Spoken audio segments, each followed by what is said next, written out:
nous partageons la journée en deux parties.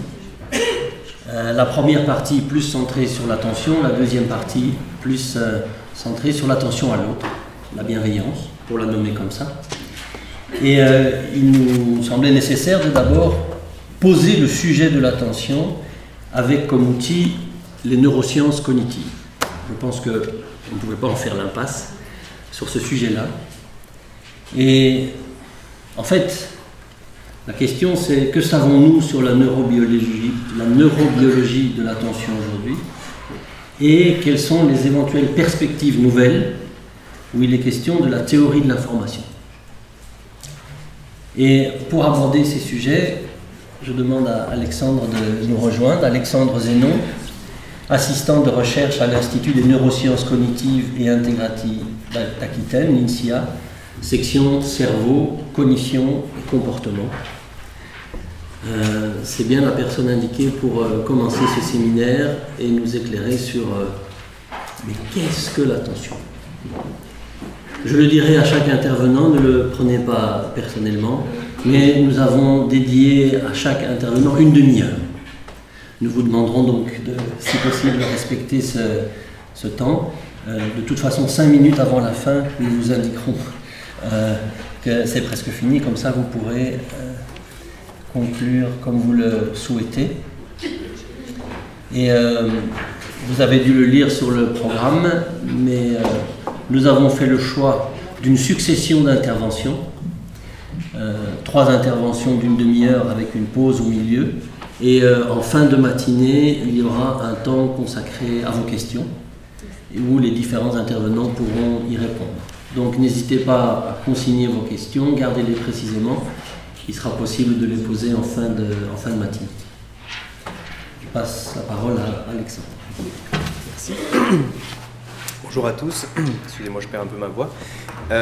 Merci pour cette introduction et pour l'invitation. Donc je m'appelle Alexandre Zénon, je suis chercheur CNRS et donc je travaille à l'INSIA qui est un laboratoire de neurosciences à Bordeaux. Et donc en effet je vais vous parler aujourd'hui... Je dois parler dans le micro? Le descendre, oui. Et donc je vais vous parler aujourd'hui du point de vue des neurosciences sur la question de l'attention. Donc on vit dans un environnement qui est très complexe, on est sans arrêt bombardé d'informations. Et pourtant, pour faire face à cette complexité, on est doté d'un système sensoriel qui est très limité. Donc par exemple, si dans l'image ici, vous fixez cette partie de l'image, ce que votre cerveau reçoit, ce que le cortex visuel primaire reçoit, c'est-à-dire la partie de votre cerveau qui reçoit les informations de la rétine, ce qu'il reçoit comme information, ça ressemble plus à ça. Et la raison est que l'acuité visuelle, c'est-à-dire la résolution de l'image sur la rétine, elle est très élevée au centre du regard. Donc ici, ça représente l'acuité visuelle en fonction de l'excentricité sur la rétine, en degrés. Et donc on voit qu'au centre, l'acuité est très importante, mais qu'elle chute très rapidement au fur et à mesure qu'on s'éloigne du centre du regard. Et donc, ce qui est étonnant, c'est qu'on n'a pas du tout conscience de cette limitation. Et pourtant, elle est réelle. Et malgré cette limitation, on est parfaitement capable d'évoluer dans notre environnement de façon normale. Et donc, l'attention, on peut le voir comme un mécanisme qui justement nous permet de faire face à notre environnement malgré ces limitations. Une première solution pour faire face à ces limitations, par exemple, tout simplement, c'est de bouger les yeux. Et ça, c'est ce qu'on appelle l'attention visuelle manifeste. Donc si par exemple je vous demande de trouver le L vert, vous allez voir que la tâche n'est pas trop difficile. Et en fait, pour y parvenir, vous allez déplacer votre regard vers les différentes lettres qui sont présentes à l'écran, de façon à mettre chacune de ces lettres sur la partie la plus sensible de votre rétine. Mais de façon un peu plus étonnante, il est aussi en fait possible de faire la même tâche sans bouger les yeux. Donc là, je vais vous demander de bien fixer la croix centrale, la croix qui est ici, et de faire la même tâche, donc d'essayer de trouver le L vert. Et donc vous allez voir que c'est tout à fait possible en fait. Et à ce moment-là, en tout cas subjectivement, on a le sentiment de déplacer notre attention, mais sans déplacer les yeux. Et là, on parle à ce moment-là d'attention visuelle non manifeste ou couverte. Et donc, Après, on peut se poser la question de savoir qu'est-ce qui va influencer, comment on va allouer notre attention, comment est-ce qu'on va déplacer notre attention, qu'est-ce qui va déterminer ces déplacements d'attention. Et donc, il y a deux hypothèses qui ont été proposées déjà depuis longtemps. Il y en a une qu'on peut appeler l'attention dirigée vers le stimulus, qui propose que ce sont les propriétés du stimulus, donc par exemple le contraste, la couleur, qui vont attirer notre attention. Et l'autre hypothèse, c'est que l'attention est plutôt dirigée vers un but, c'est-à-dire que c'est notre tâche, c'est ce qu'on est en train de faire qui va déterminer où on alloue notre attention. Et donc ça a été étudié déjà dans les années 60 par un chercheur russe qui s'appelle Yarbus. Et ce qu'il a fait, c'est qu'il a présenté des images à différents sujets et il leur a demandé de faire différentes tâches par rapport à ces images. Par exemple, donc c'était en fait des peintures. Et il leur demandait d'estimer quel était le niveau socio-économique de la famille sur l'image, ou qu'est-ce que la famille était en train de faire au moment où le visiteur est arrivé, etc. Et ensuite, il a observé les mouvements oculaires des sujets. Et donc, il a observé qu'en fonction de ce qui était demandé au sujet, on pouvait voir des mouvements oculaires qui étaient complètement différents. Et donc ça allait dans le sens de l'idée de l'attention dirigée vers un but, c'est-à-dire que c'est notre tâche, c'est notre but qui vont influencer où on alloue notre attention.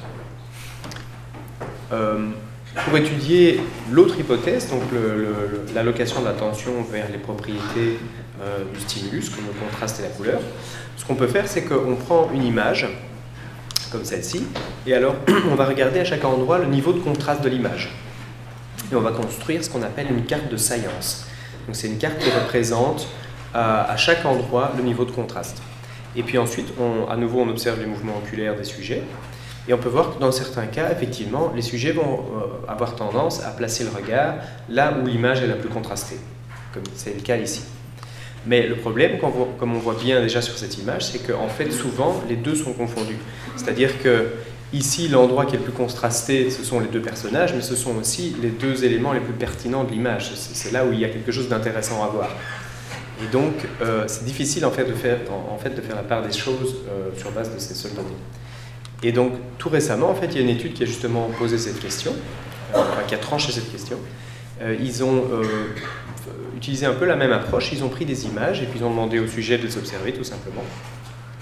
Mais alors, en parallèle à ça, ils ont aussi découpé chacune de ces images en petits ronds et ils ont demandé à des centaines de sujets de classifier ces ronds en termes de contenu en sens. Donc ici, par exemple, on a deux petits ronds qui sont très faibles en termes de contenu en sens. Et là, on a deux ronds qui sont riches en termes de contenu en sens. Et sur base de ces informations, ils ont construit une carte de signification qu'on voit ici, par exemple, pour cette image. Et en parallèle, également, une carte de science, comme j'ai montré dans la diapo précédente. Et puis à nouveau, ils ont observé les mouvements oculaires des sujets.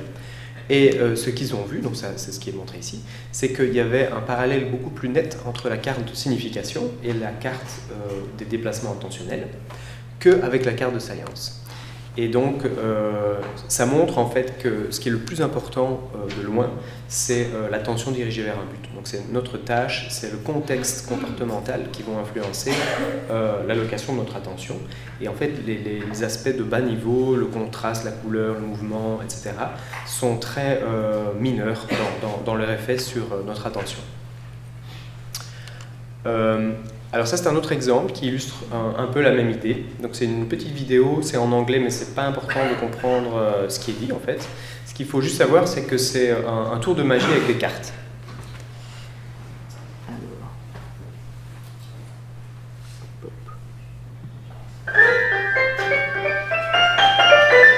Hi, I'm Richard, this is Sarah, and we're going to perform the amazing colour-changing card trick with this blue-backed deck of cards. Now the idea is very simple. I'm just going to spread the cards in front of Sarah and ask her to push any card towards the camera. Right, okay, let's see. I'm going to go for this card here. Okay. Now Sarah could have selected any card at all from the deck, but she selected the card which is now face down on the table. What I'm going to ask her to do is show us which card she selected. Right, so the card that I chose was in fact the 3 of diamonds. The 3 of diamonds, okay, excellent choice. That card goes back into the deck. Now I'm just going to spread the cards face up on the table. do a little click of the fingers, and you'll see that Sarah's card here has now got a blue back. Not particularly surprising. What's slightly more surprising is all of the other cards have got red backs. And that is the amazing color-changing card trick. Voilà. Alors, est-ce que vous avez remarqué quelque chose de particulier par rapport à cette vidéo? Est-ce que certains d'entre vous... Oui, d'accord, mais à part ça...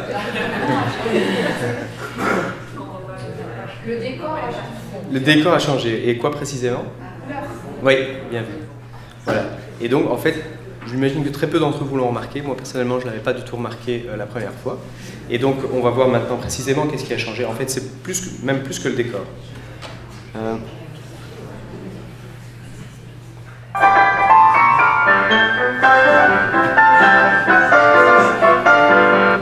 Voilà. Donc, ça, c'est la situation au départ.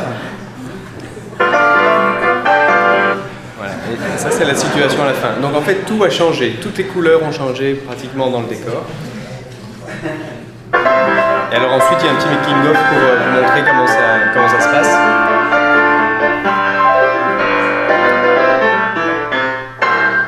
Hi, I'm Richard, this is Sarah, and we're going to perform the amazing colour-changing card trick with this blue-backed deck of cards. Now, the idea is very simple. I'm just going to spread the cards in front of Sarah and ask her to push any card towards the camera. Right, okay, let's see. I'm going to go for this card here. Okay. Now, Sarah could have selected any card at all from the deck, but she selected the card which is now face down. Voilà, donc vous avez compris l'idée. Donc ça montre bien à quel point on est capable d'ignorer des informations qui sont pourtant massives et évidentes, telles que la couleur de tout le décor, simplement parce qu'on est focalisé sur une tâche en particulier, qui dans ce cas-ci est suivre le tour de carte. Et donc ça illustre bien vraiment le rôle de l'attention. Ça, c'est un autre exemple du même style, on va dire. En fait, à chaque clignement de l'image, il y a un changement qui a lieu dans l'image. Et je vais vous demander de lever la main si vous le voyez. Oui, apparemment. Oui, bien vu. Voilà, donc c'était rapide. D'habitude, ça prend plus de temps, mais en fait, c'est la ligne ici qui devient discontinue et continue. Voilà, et donc ça, c'est un phénomène qu'on appelle la cécité inattentionnelle. Et donc l'idée, c'est que on est capable enfin, on ne perçoit absolument pas les choses auxquelles on ne prête pas attention.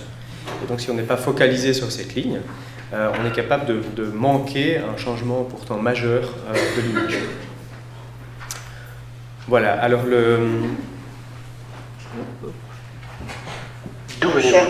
voilà, en fait, l'attention s'applique aussi à d'autres domaines que la vision, comme par exemple l'audition. Donc c'est ce qui vous permet de continuer à m'entendre et à me comprendre malgré le bruit de fond derrière. Et ça, c'est ce qu'on appelle l'effet cocktail party. Et donc ça montre qu'on peut allouer l'attention. Donc avant, on a vu l'attention dans l'espace ou sur les couleurs. Mais ça peut aussi s'appliquer dans des domaines complètement différents. Donc ici, c'est le terme de la voix qui vous permet de continuer à vous comprendre. Donc ça s'applique vraiment dans un champ très large du domaine sensoriel. Voilà, donc pour l'instant, on a parlé d'attention sélective. Donc c'est ce qui nous permet de filtrer l'information, de garder ce qui est important et d'ignorer ce qui ne l'est pas. Et on peut distinguer deux mécanismes au sein de cette attention sélective. Il y a ce qu'on appelle l'orientation attentionnelle, et donc ça c'est l'application du filtre. Et il y a l'attention exécutive.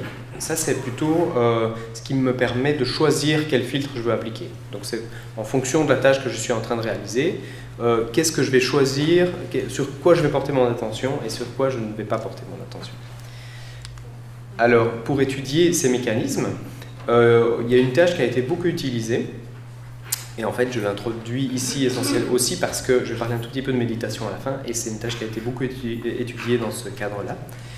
Et c'est une tâche toute simple en fait, où on demande au sujet de fixer un point central, un peu comme vous avez fait tout à l'heure, et puis il y a un indice qui informe le sujet de la position d'une cible qui va apparaître ensuite.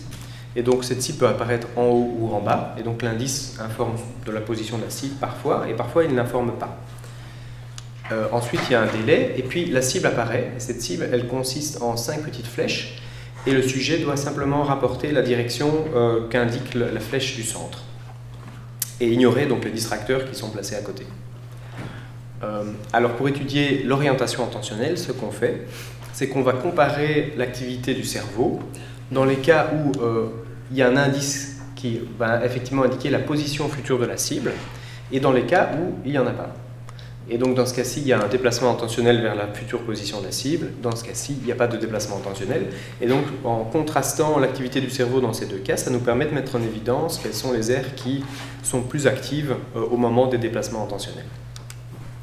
Et donc quand on fait ça, on obtient une activité qu'on voit ici. Donc ça, c'est une reconstruction en 3D du cerveau humain. Donc vue de la droite, vue de la gauche. Donc ça, c'est l'avant, ça, c'est l'arrière. Et donc ça, ce sont plutôt des coupes à l'intérieur du cerveau. Et donc ça montre le réseau qui est activé quand on contraste ces deux conditions dont j'ai parlé. Et ça met en évidence un réseau qu'on appelle fronto-pariétal, donc qui implique le cortex frontal et le cortex pariétal essentiellement. Et donc ça, c'est un réseau qui est retrouvé systématiquement à chaque fois qu'on étudie l'attention. C'est un réseau qui est très important dans l'orientation intentionnelle. Alors par contre, pour étudier plutôt l'aspect de l'attention exécutive, ce qu'on fait, c'est on utilise la même tâche, mais alors on va contraster deux autres conditions. On va comparer les cas où les distracteurs pointent dans la même direction que la flèche centrale, et les cas où les distracteurs pointent dans l'autre direction. Donc dans ce cas-ci, on a une situation d'incongruence, de conflit, et donc ça demande de focaliser son attention beaucoup plus sur le centre, sur la flèche du centre, et donc d'utiliser un filtre, entre guillemets, qui est plus intense. Et donc, si on fait ce contraste, on met en évidence d'autres activités, un autre réseau, dont l'intérêt principal est qu'il met en évidence une autre structure qu'on appelle le cortex singulaire. Et là aussi, c'est intéressant parce que c'est impliqué beaucoup dans les neurosciences de la méditation. Donc, j'en reparlerai un tout petit peu à la fin. Et donc ce cortex singulaire, c'est cette région qui est située entre les deux hémisphères. Donc on voit bien ici, on a l'hémisphère gauche, l'hémisphère droite, et il est situé entre les deux. Donc on ne le voit pas sur les vues en 3D ici, parce qu'il est caché entre les deux hémisphères. Voilà, et donc le cortex singulaire, on pense qu'il est impliqué dans tout ce qui est attention exécutive.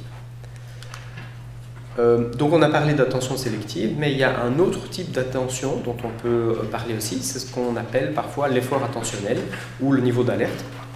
Et donc là l'idée c'est que si l'attention sélective permet de filtrer l'information, l'effort attentionnel ça nous permet d'allouer plus ou moins de ressources attentionnelles à une tâche ou à un signal ou à une information.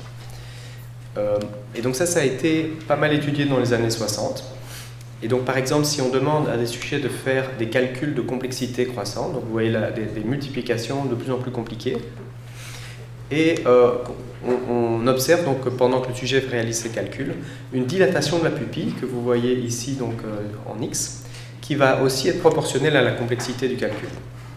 Et donc cette dilatation de la pupille, en fait, c'est le reflet d'un changement de notre niveau d'éveil. Puisque le niveau d'éveil, c'est pas juste le sommeil ou l'éveil, en fait, il y a un changement graduel. Et donc, lorsqu'on fait une tâche cognitive complexe, on a une augmentation de notre niveau d'éveil qui accompagne l'augmentation de l'effort attentionnel qu'on doit fournir pour réaliser cette tâche plus compliquée. Alors, on pense que ce mécanisme d'effort attentionnel, il dépend de structures plus anciennes, beaucoup plus anciennes que le cortex, et notamment une structure qu'on appelle le locus ceruleus, qui est située donc dans le tronc cérébral, qui est cette partie au centre du cerveau. Et le locus ceruleus, il a la particularité d'avoir des cellules, c'est une toute petite structure, mais ces cellules projettent sur l'ensemble du cerveau. Donc c'est une petite structure qui a beaucoup d'importance parce qu'elle va influencer l'ensemble du cerveau. Et elle sécrète une molécule qu'on appelle la noradrénaline, qui est très importante dans l'attention, et qui est par exemple impliquée dans les troubles déficit de l'attention, TDAH, dont le traitement dépend de la noradrénaline, enfin agit sur la noradrénaline. Voilà, donc ça c'est la neuromodulation qui est importante pour l'effort attentionnel. Alors donc, on a parlé jusqu'ici un peu de la classification de l'attention et puis de où ça se passe dans le cerveau. Mais on peut aussi essayer de comprendre un peu mieux comment ça se passe. qu'est-ce que ça fait exactement l'attention. Et donc pour faire ça, je vais faire une toute petite digression vers la théorie de l'information pour comprendre qu'est-ce que ça veut dire, puisque l'attention c'est un filtre de l'information, qu'est-ce que c'est l'attention? Et donc ça peut qu'est-ce que c'est l'information, pardon. Ça peut paraître être un terme assez vague, mais en fait dans les années 40, Claude Shannon, qui est le personnage ici, a montré qu'en fait on pouvait quantifier l'information de façon très précise. Et donc il a montré que l'information c'était égal à l'opposé du logarithme de la probabilité. Et donc ça paraît un peu technique, voilà, mais je vais essayer de vous expliquer qu'est-ce que ça veut dire et pourquoi c'est important. Et donc pour faire ça, on va jouer à qui est-ce en fait. Voilà, donc j'imagine que vous savez tous ce que c'est, mais donc l'idée c'est que on doit essayer de deviner quel personnage l'adversaire a choisi. Et donc pour ça, on doit lui poser des questions auxquelles il doit répondre par oui ou non. Et donc si on pose une question telle que le personnage est-il un homme, l'information qu'on va recevoir suite à cette question, elle va être la même quelle que soit la réponse. Parce que donc si c'est effectivement un homme, j'élimine la moitié des cartes. Si c'est une femme, j'élimine la moitié des cartes. Par contre, si on pose une question du type est-ce que le personnage s'appelle Estelle, donc il y a un seul personnage qui s'appelle Estelle. Donc si la réponse est oui, je gagne énormément d'informations puisque je peux éliminer toutes les cartes sauf Estelle. Et en fait, ça correspond à une probabilité qui est très faible, puisqu'il n'y a qu'une chance sur 24 d'avoir Estelle. En revanche, si on me dit non, ce n'est pas Estelle, il y a une probabilité importante que ce soit le cas, puisque 23 cartes ne sont pas Estelle. Mais si on me répond non, je reçois peu d'informations puisque je peux simplement éliminer une carte. Et donc on voit bien qu'il y a une relation inverse entre la probabilité et la quantité d'informations. Plus la probabilité est faible, plus l'information que je reçois est grande. Donc ça, c'est l'idée la plus importante, en fait.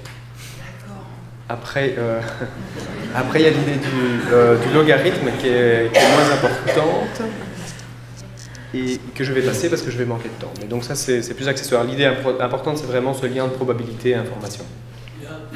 J'ai été plus court que prévu, donc vous avez un petit peu plus de temps. Ah d'accord, ok. D'accord. Mais je vais passer quand même, comme ça je serai plus à l'aise pour la suite. Voilà.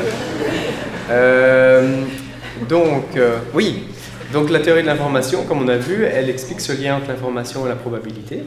Et donc ça suggère que si je veux encoder une information, un élément, un événement qui est peu probable, je devrais utiliser plus d'informations que si je veux encoder un événement qui est très probable. Et donc c'est par exemple le cas dans le langage Morse. Donc dans le langage Morse, les lettres qui sont les plus fréquentes, comme le A, enfin surtout le E et le T, ils n'utilisent qu'un seul bip, alors que les lettres qui sont moins fréquentes, comme le Z, l'Y, le X, utilisent 4 bips. Et donc c'est logique, puisque comme le E et le T, je vais les utiliser tout le temps, j'ai intérêt à ce qu'ils soient courts pour gagner du temps quand je fais mes messages. Mais donc ça, c'est prédit, c'est tout à fait en lien avec la théorie de l'information, en fait.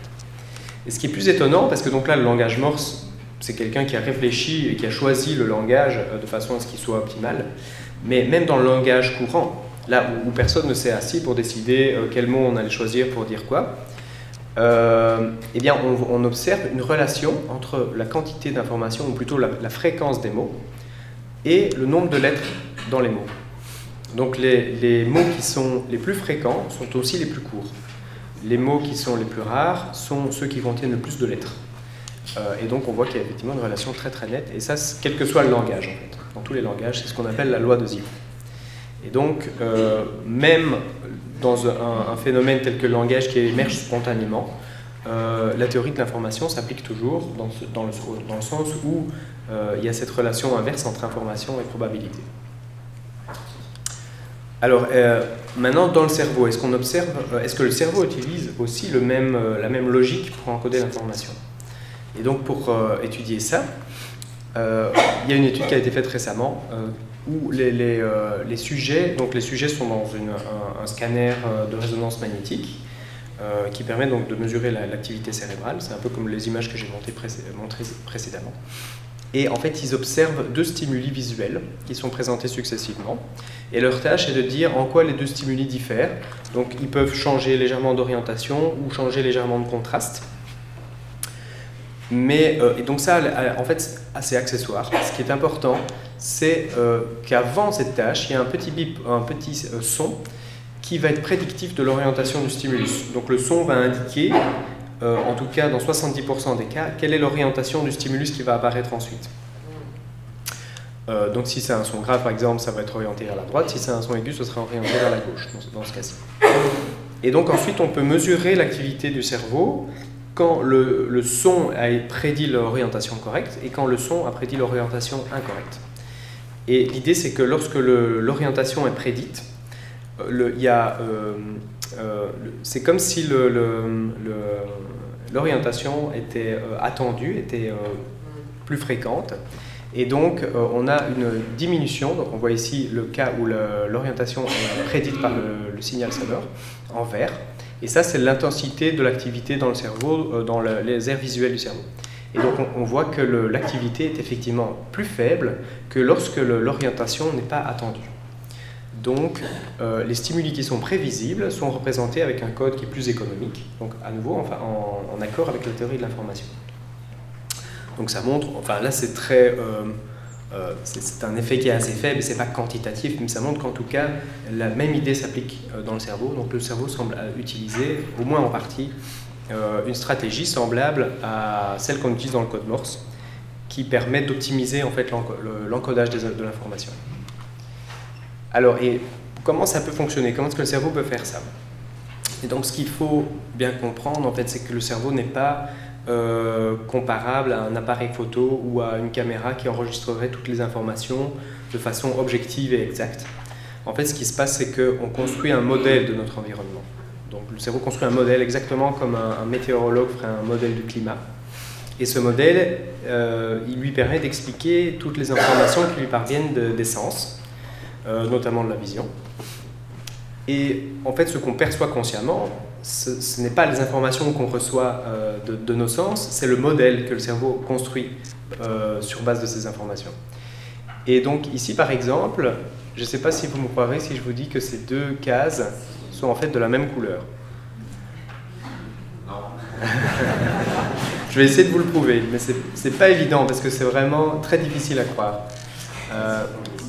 Voilà, donc si on cache le contexte, ça paraît déjà un petit peu plus plausible, bien que pas tout à fait parce que les lettres ici ont une couleur différente et donc ça donne encore un petit peu l'impression que les couleurs sont différentes. Donc là vous pouvez voir, je ne change pas du tout la couleur de la case en dessous.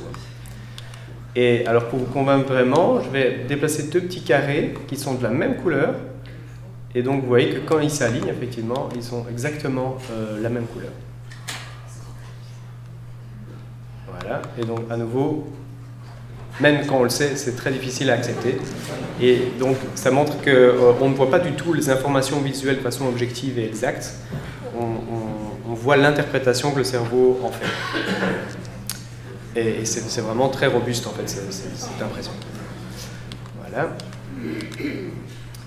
Alors donc, comment est-ce que ça peut fonctionner ce mécanisme? Et donc ça, c'est des recherches qui sont quand même assez récentes, peut-être une dizaine, une quinzaine d'années que ça existe dans les neurosciences, mais ça a pris beaucoup d'ampleur récemment. Et c'est ce qu'on appelle le codage prédictif. Et l'idée, c'est que, le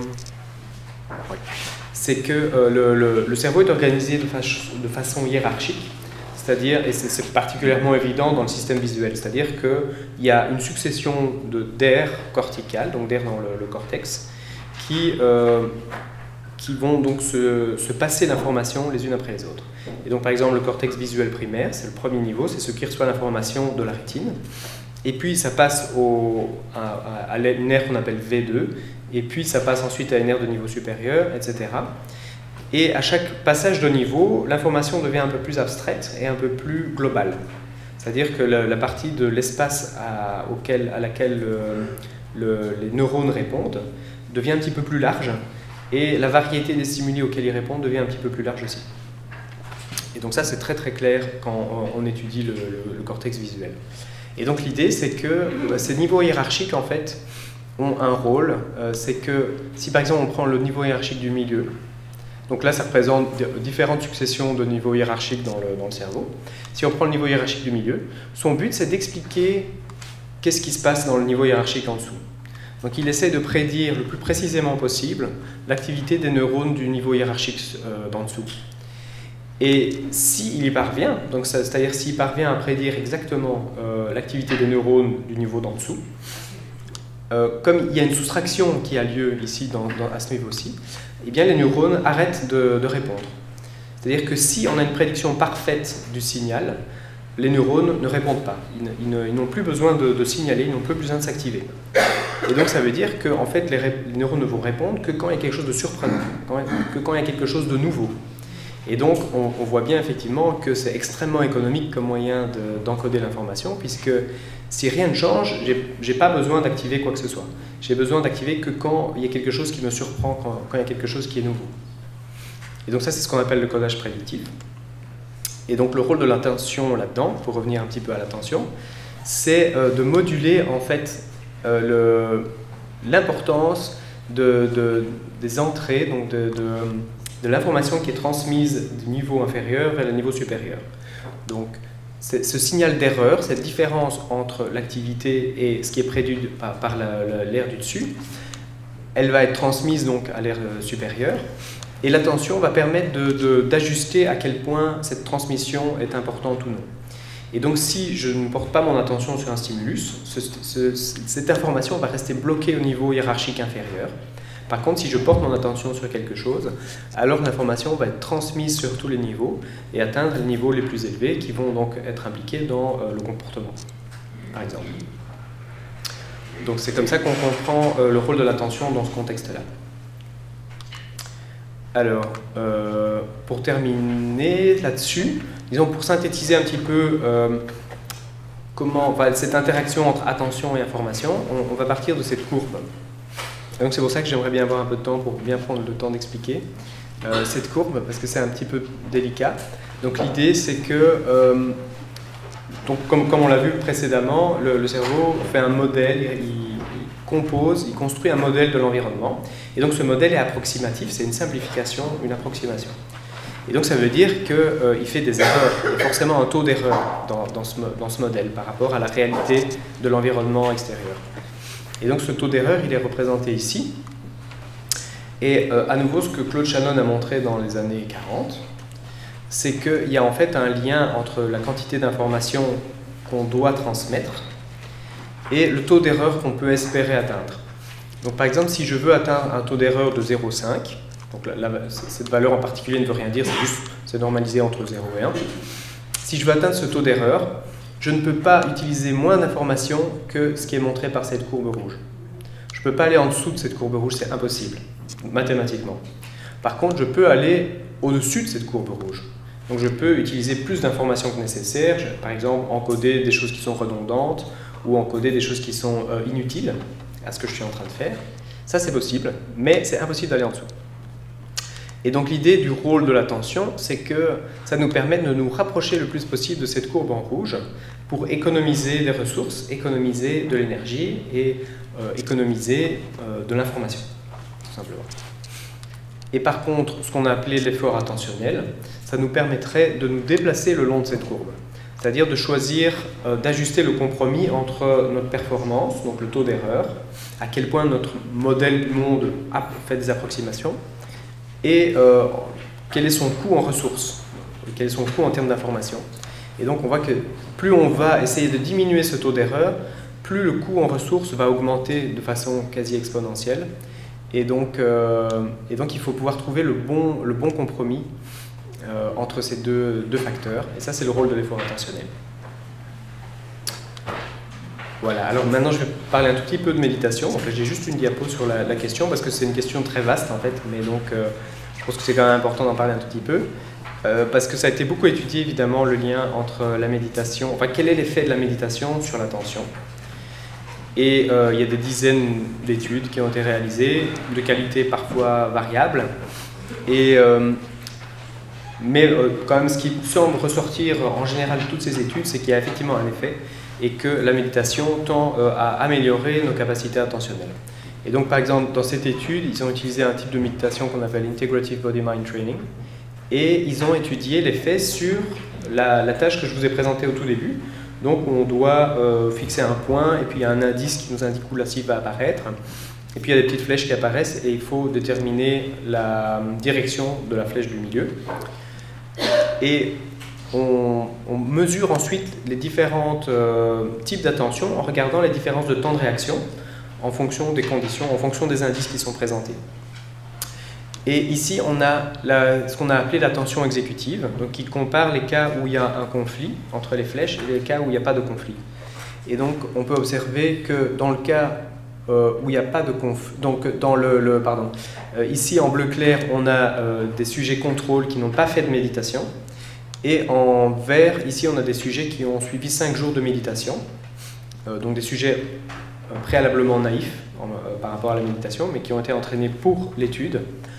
Et donc on voit qu'il y a une réduction de l'effet, et donc cette réduction, ça veut dire en fait une amélioration des capacités exécutives des sujets dans cette tâche. Et ce qui est intéressant, c'est qu'on a montré que cette fonction d'attention exécutive, elle dépendait du cortex singulaire, et en fait on voit chez ces sujets qui ont été entraînés préalablement, ici c'est pendant 1 mois, mais sur la même technique de méditation, on voit chez ces sujets une modification structurelle du cortex singulaire. Donc, il y a eu pas mal d'études qui ont été faites, mais ici par exemple, c'est un changement dans la substance blanche, dans les connexions entre le cortex singulaire et le reste du cerveau, qui après 1 mois de méditation, chez des sujets naïfs, a été modifié. Et donc, il y a une claire correspondance entre ces deux phénomènes, cette amélioration de l'attention exécutive et ce remodelage en fait, du cortex singulaire. Voilà. Et donc là, je vais conclure et résumer sur tout ce qu'on a dit. Donc, on a vu que l'attention sélectionne l'information pertinente de façon à maximiser notre performance. Ça, c'est un peu ce qu'on a dit dans la diapo avec la courbe, tout en minimisant le coût en termes d'information. Elle permet aux informations sélectionnées de gagner la compétition pour la représentation dans le cerveau, c'est-à-dire de gagner les aires de niveau hiérarchique les plus élevées, c'est-à-dire celles qui vont influencer notre comportement et peut-être aussi celles qui vont conduire à une expérience consciente. La sélection dépend du cortex, mais aussi de structures sous-corticales. Ça, on n'en a pas beaucoup parlé en fait aujourd'hui. Mais donc, on a tendance à mettre beaucoup l'accent sur le cortex, c'est-à-dire cette région hypertrophiée du cerveau chez l'homme.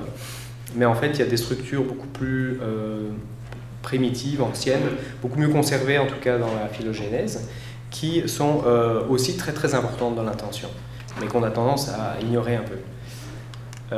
Alors l'attention FO nous permet d'ajuster notre performance grâce aux neuromodulateurs, donc ça c'est la noradrénaline, mais au prix d'un coût accru en ressources. Et finalement la méditation semble améliorer l'attention exécutive, donc notre capacité à choisir quel filtre on applique aux informations que l'on reçoit. Voilà. Donc, merci pour votre attention.